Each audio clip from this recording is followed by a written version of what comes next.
भगवान की 16,108 रानियों से जो वंश बढ़ा 56 करोड़ यदुवंश, यदुवंशियों को अभिमान हुआ। किस चीज का अभिमान था? भगवान श्री कृष्ण हमारे दादा हैं। और जो अभिमान हुआ, जिस व्यक्ति को अभिमान हो जाता है मेरे भाई बहन, उनका पतन जरूरी है। जिसको भी अभिमान हुआ इस संसार में, उनका अंतोगत्वा पतन होना निश्चित है। अभिमान हुआ और एक बार सब संतों की परीक्षा लेते हुए दुर्वासा जी की भी परीक्षा ली। और दुर्वासा जी की परीक्षा क्या ली?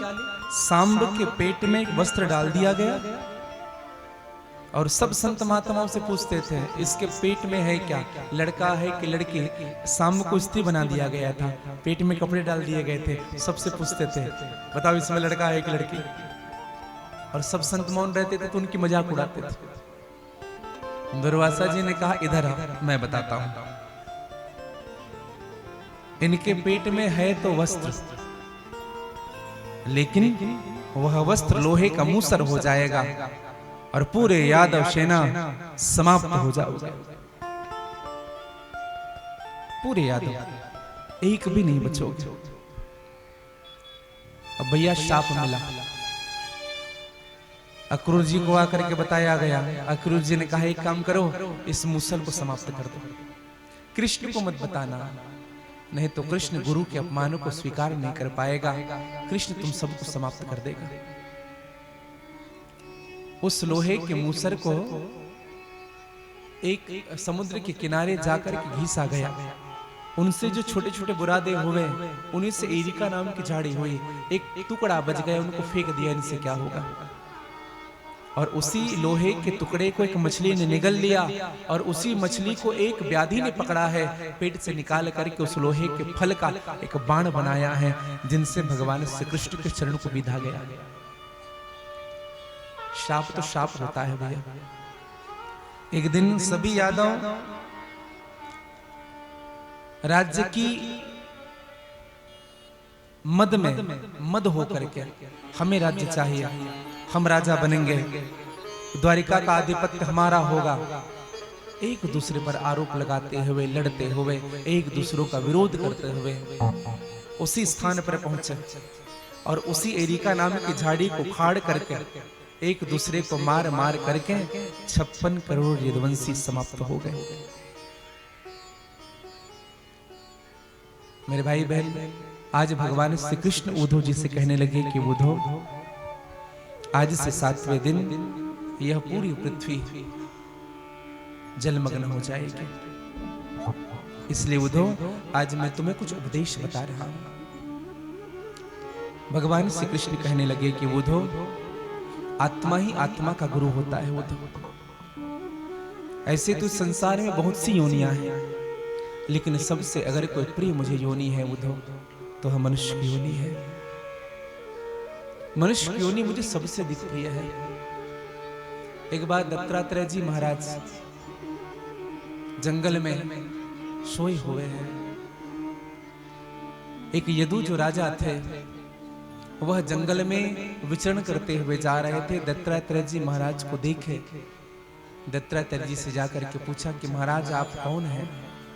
आपको भूख नहीं लगती, प्यास नहीं लगता, सर्दी नहीं लगती, गर्मी नहीं लगती, आप यहाँ ऐसे ही पड़े हुए हैं, दिगंबर पड़े हुए हैं।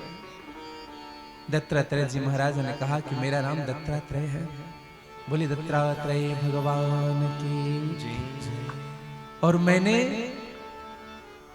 अपने मन को जीत लिया है। मैंने 24 गुरु बनाए। 24 गुरुओं की व्याख्या की गई है। देखो भैया, गुरु 3 प्रकार के होते हैं, ध्यान से सुनिएगा। पहला गुरु होता है पुरोहित गुरु। पुरोहित गुरु किसे कहते हैं? जो हमारे यहाँ पूजा करते हैं, पाठ करते हैं, यज्ञ करते हैं, कर्म करते हैं, सत्यनारायण की कथा कराते हैं, जन्म से लेकर के मृत्यु तक, उनको कहते हैं पुरोहित गुरु। पुरोहित का अर्थ क्या होता है? पुरे अग्रेहितम इच्छति इति पुरोहितः, जो आगे आगे से यजमान का कल्याण करने का सोचे। जब करा लो, पूजा करा लो, पाठ करा लो, ये अच्छा होता है, ये अच्छा होता है। इसको कहते हैं पुरोहित गुरु। दूसरा गुरु होता है शिक्षा गुरु। शिक्षा गुरु किसे कहते हैं? जिनसे हमको कुछ सीख मिले। शिक्षा गुरु हमारी माँ भी हो सकती है, हमारा भाई भी हो सकता है, हमारा मित्र भी हो सकता है, या हमारा छोटा सा बेटा भी हो सकता है। उनसे भी हमको कुछ सीखने के लिए मिल गई थी। ये होता है शिक्षा गुरु। तीसरा गुरु होता है दीक्षा गुरु। निवेदन करो, दीक्षा गुरु किसे कहते हैं? जो शिष्य को दीक्षा दे, जो मनुष्य को दीक्षा दे, जो आपके कानों में मंत्र डाले, तुलसी की माला धारण कराए और आपके कान में मंत्र डाले, वह है दीक्षा गुरु।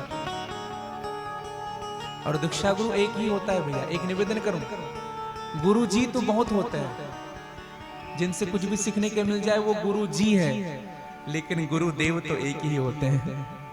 जैसे हमारा इष्ट एक होता है, हमारा कुल देवता एक होता है, वैसे हमारे गुरुदेव एक ही हैं, जिनको देव कहा गया है, जिनको भगवान मानते हैं। कृपा सिंधु नर रूप हरि, नर के रूप में जो हमारे भगवान हैं। हाँ। यहाँ 24 गुरुओं की चर्चा की गई है, शिक्षा गुरु की चर्चा। 24 गुरु कौन कौन? सबसे पहले पृथ्वी को गुरु बनाया।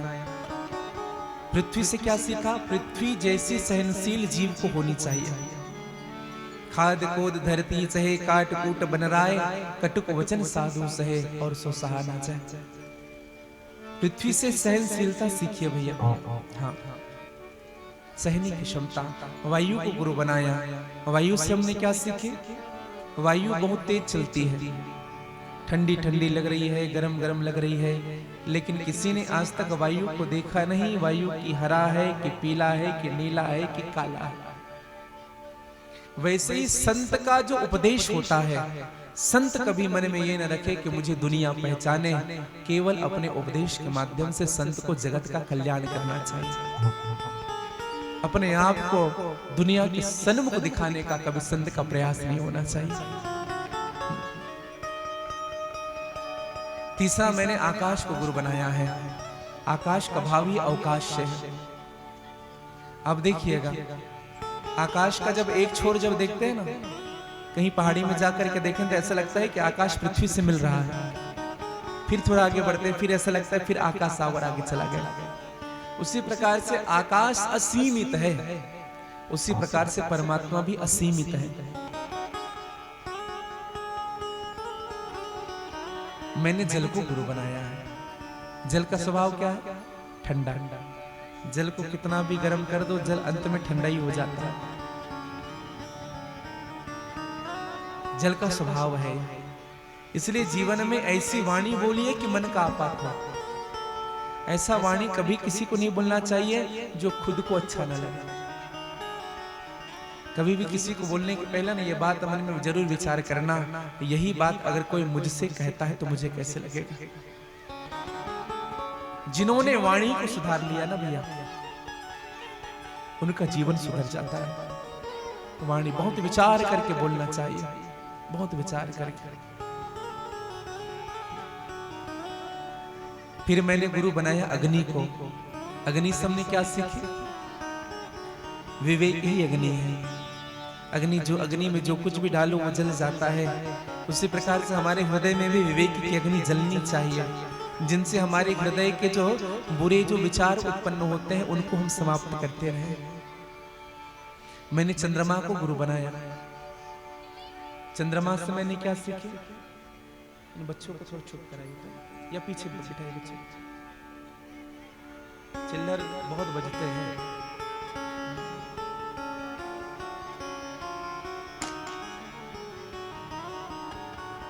चलो बेटा, उधर प्रसाद मिल रहा है।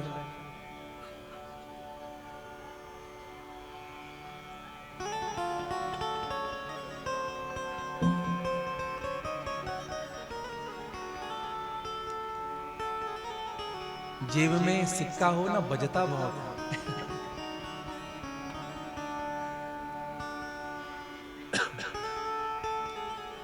और इन बच्चों से ही रौनक है भैया। हाँ, बच्चे भगवान ही होते हैं। हाँ, उतनी समझ नहीं है, नहीं तो चुप नहीं रहते। हाँ, मैं तो कहूं बच्चों को लाना चाहिए सत्संग में, लाना चाहिए, क्योंकि कभी कभी ना हम सुनते हैं वो नहीं सीखेंगे, बच्चा सुनेगा वो जरूर सीख जाएगा। हम जैसा जीते हैं ना वैसा ही बच्चा, देखो जैसे जैसे माता पिता रहते हैं वैसे ही बच्चे का संस्कार होता है। हाँ। अपर्णा कहाँ है? बच्चों का संस्कार वैसा होना चाहिए जीवन में। तो मैं निवेदन कर रहा था, चंद्रमा को गुरु बनाया। चंद्रमा से हमने क्या सीखे? देखो चंद्रमा शुक्ल पक्ष में बढ़ता हुआ नजर आता है, कृष्ण पक्ष में घटता हुआ नजर आता है, लेकिन चंद्रमा की मूल प्रकृति ना बढ़ने की है ना घटने की है। चंद्रमा तो एक समान बना रहता है, चंद्रमा कभी बढ़ता नहीं और ना ही कभी घटता है। जीवन में चंद्रमा से हम सीखे, अगर कुछ सुख मिल जाए तो फूलना नहीं चाहिए, और दुख मिल जाए तो बहुत ज्यादा निराश नहीं होना चाहिए, समान बनकर रहना चाहिए। ऐसे 24 गुरुओं की चर्चा की गई है, जिनमें मछली को गुरु बनाया। मछली पकड़ने वाले क्या करते हैं? एक तार लगा देते हैं, रस्सी बांध करके उसको डाल देते हैं, मछली खाने के लिए आते हैं, उस चारे को गलफड़ फंस जाता है, खींच लेता है। वेद में एक सूत्र है भैया, जीतम सर्वे जीते रस। जिसने रस को जीत लिया है उन्होंने सबको जीत लिया है। हमारे एक चाचा जी हैं, वो कहा करते हैं कि कभी भी साधु को स्वादु नहीं होना चाहिए। कभी भी संत को, कभी साधु को ये नहीं कहना चाहिए कि मैं ये खाऊंगा, मैं ये लूंगा, जो मिल जाए। ठाकुर की प्रसादी जो भी आपको मिले उसी को स्वीकार करके उसको संतुष्ट रहना चाहिए। एक वैश्या को गुरु बनाया।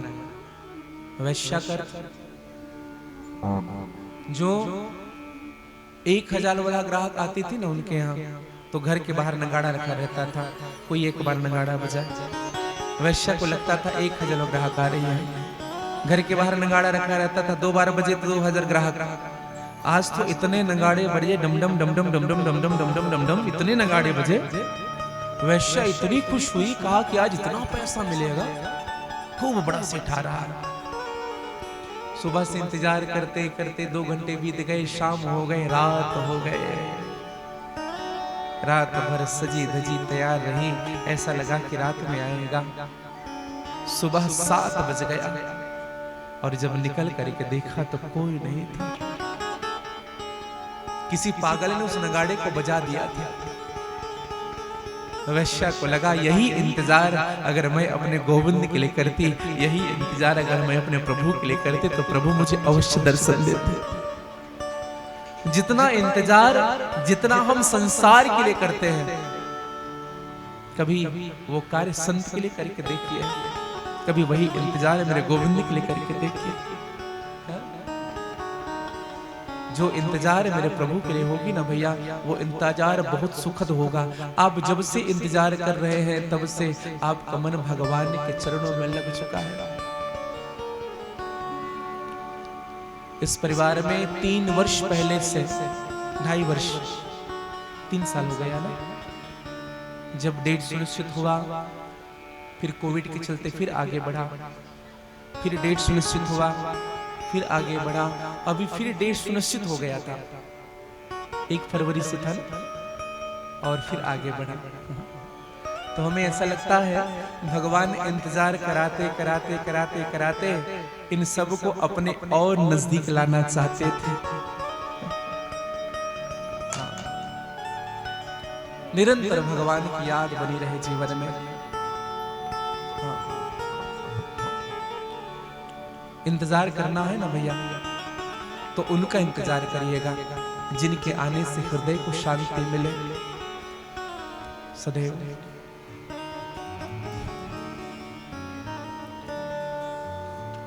सुखदेव जी महाराज कहते हैं कि परीक्षित 3 प्रकार के वैराग्य के बारे में बताया गया, शमशान वैराग्य, मरकट वैराग्य और सच्चा वैराग्य। मरकट वैराग्य किसे कहते हैं? हर क्षण मन बदलता है। आज पंडित जी ने कह दिया मांस नहीं खाना है, शराब नहीं पीना है, यहां बढ़िया सोच लेंगे आज के बाद मांस नहीं खाएंगे, शराब नहीं पिएंगे, झूठ नहीं बोलेंगे, द्वेष नहीं करेंगे। और जैसे पंडाल के बाहर गए, पंडित जी का तो काम है बोलना है? वो तो सब बोलते हैं। यह है मरकट वैराग्य। बंदर की तरह उछल कूद करता है आदमी, ऐसा नहीं करेंगे फिर करना शुरू, ऐसा नहीं करेंगे फिर करना शुरू। शाश्वत जिनका वैराग्य ना हो, यही मरकट वैराग्य है। दूसरा है शमशान वैराग्य। जब तक से चिता जलते रहता है ना, तब तक से मन में कई प्रकार की बातें आती रहती है। सबको वैसे ही होना है, सबको मरना है, सबसे अच्छे से रह जाओ, किसी से द्वेष मत करो, किसी से बात नहीं करना है, ऐसा सोचो ही मत, सबसे बात। और जैसे चिता ठंडी हो गई, वैसे हमारे हृदय के विवेक भी ठंडी हो जाती है। यह है शमशान वैराग्य। और तीसरा वैराग्य है सच्चा वैराग्य। और सच्चा वैराग्य कबीरदास जी कहते हैं, सच्चा त्याग कबीर का जो मन से दिया निकाल, जिनका मन मैला भया डूब गया संसार। मन से जो निकाल दे वही सच्चा वैराग्य है। मन से सच्चा वैराग्य शाश्वत होता है भैया। सुखदेव जी महाराज कहते हैं कि परीक्षित, कलयुग का वर्णन सुनाया गया और कलयुग वर्णन तुलसीदास कह गए सभी से, ऐसा कलयुग आएगा पंडित जन तो मौन रहेंगे, मूर्ख मौज उड़ाएगा। अभिमानी आडंबर वाला संत यहाँ कहलाएगा, भक्ष अभक्ष को जो नहीं जाने वो जन पूजा जाएगा। तुलसी दल को छोड़ के मानो मदिरा पान कराएगा। तुलसीदास कह गए सभी से, ऐसा कलयुग आएगा। जिनका धर्म नहीं है वो भी पहन जनेव गले में गीता ज्ञान सुनाएगा। और बाप बेटा का दुश्मन होगा, नारी के गुण गाएगा। वीर सभी तो मौन रहेंगे, हिजड़ा राज चलाएगा। तुलसीदास कह गए सभी से, ऐसा कलयुग आएगा। कलयुग में सब गुरुजनों का चेला मान घटाएगा। बात बात में होगी हत्या, भाई को भाई खाएगा। पूजा होगी दुष्ट जनों की, धर्म कर्म उठ जाएगा। देखो भैया, माया के बंधन में मानव भजन नहीं कर पाएगा और चोरी जोरी लंपट में मन मूर्ख सदा लगाएगा। और झूठ बोलकर जो खुश करता, गुणवान वही कहलाएगा। तुलसीदास कह गए सभी से, बस एक प्रार्थना है आप सबसे मेरी, 7 दिन तक आप सबने भगवान की कथा सुने। ये अंतिम प्रार्थना, हरि नाम सब बुरे कर्मों से हमको यहाँ बचाएगा।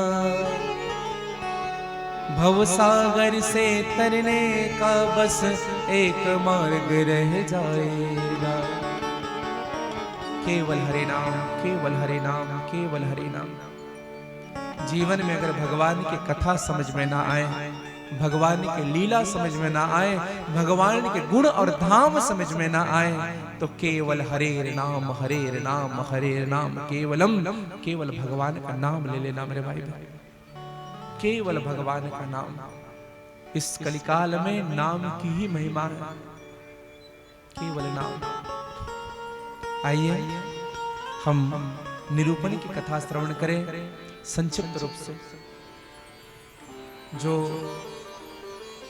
इधर उधर जो खड़े हुए हैं वो कृपया बैठ जाइएगा। केवल 3.5-4 मिनट मौन होकर के आप सबने कथा श्रवण की और कथा का सार तत्व आप और हम सब श्रवण करें।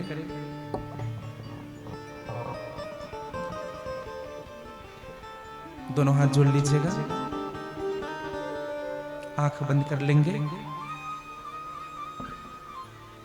ओम नमो भगवते वासुदेवाय।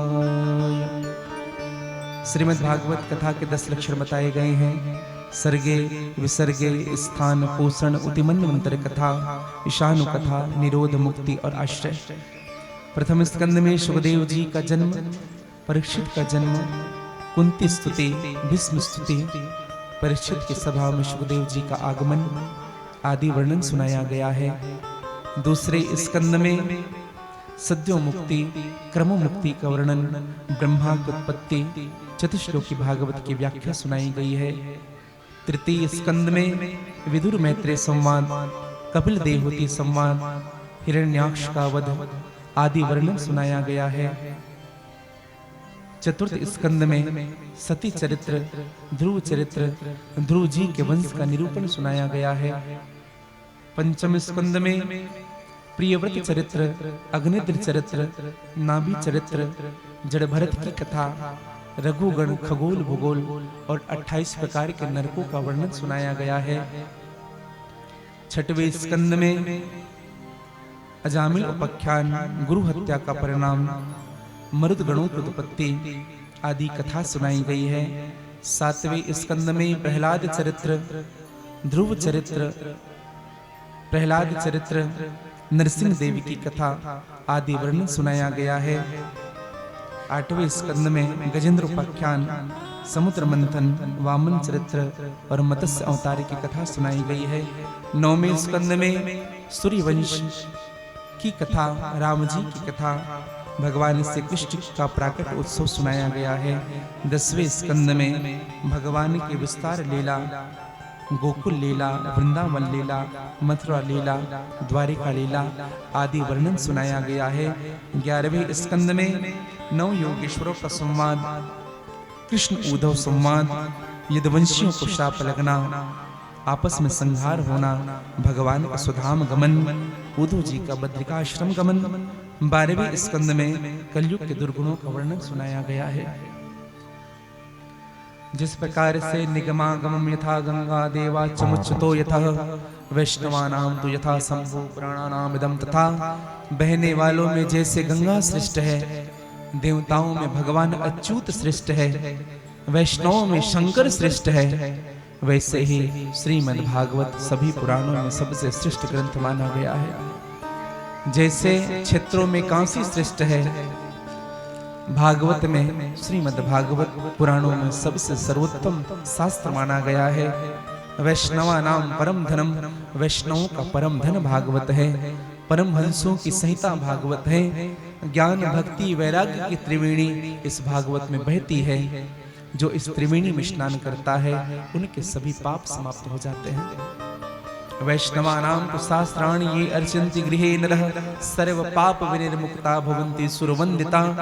जो मनुष्य अपने घर में वैष्णव शास्त्र अर्थात भागवत को रख करके उनकी नित्य पूजन करता है वह सभी पापों से मुक्त हो जाता है।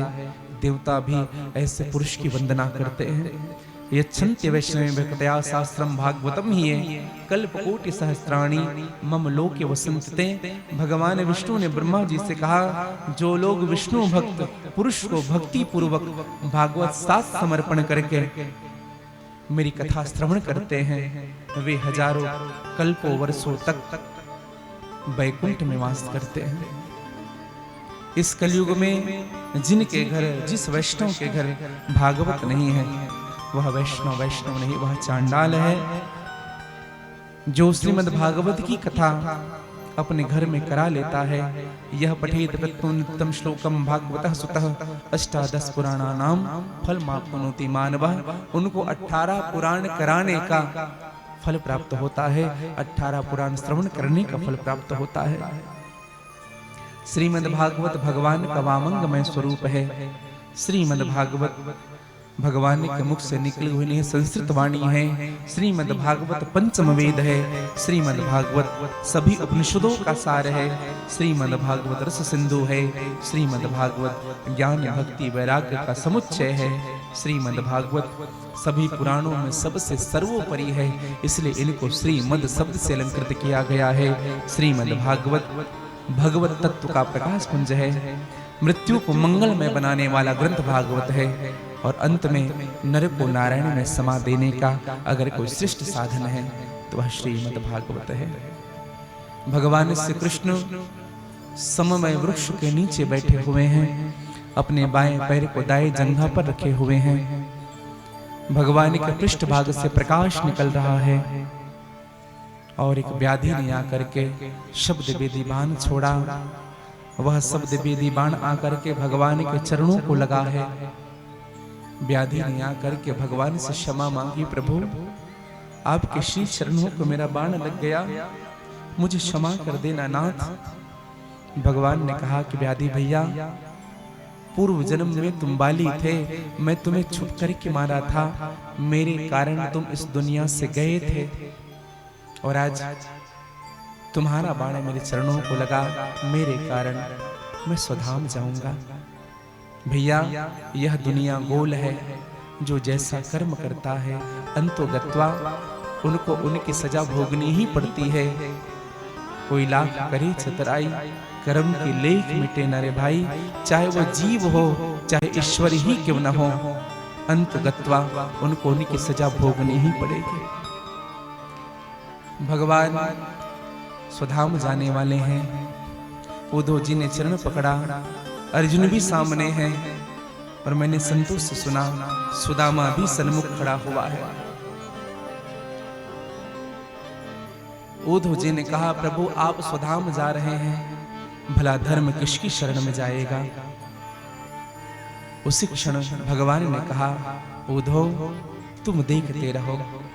और भगवान का जो शरीर है प्रकाश पुंज में परिणत हुआ, और यही प्रकाश पुंज श्रीमद् भागवत शास्त्र के पोथी में ग्रंथ में आकर के समाहित हो गई। आदौ देवकी देवगर्भजननम गोपी गृहे वर्धनम मायापूतन जीवतापहरणम गोवर्धनोद्धारणम कंस छेदनम करवादिहरणम कुंती सुता पालनम एतद् श्रीमद् भागवत पुराण कथितम श्री कृष्ण लीलामृतम श्री कृष्ण लीलामृतम श्री कृष्ण लीलामृतम। बोलिए भक्त वत्सल भगवान की जय। आज कथा पूर्ण हुई। आइए कथा को पूर्णता के लिए आप मेरे साथ कुछ उच्चारण करें। मेरे साथ बोल लीजिएगा। दोनों हाथ जोड़ लेंगे सभी।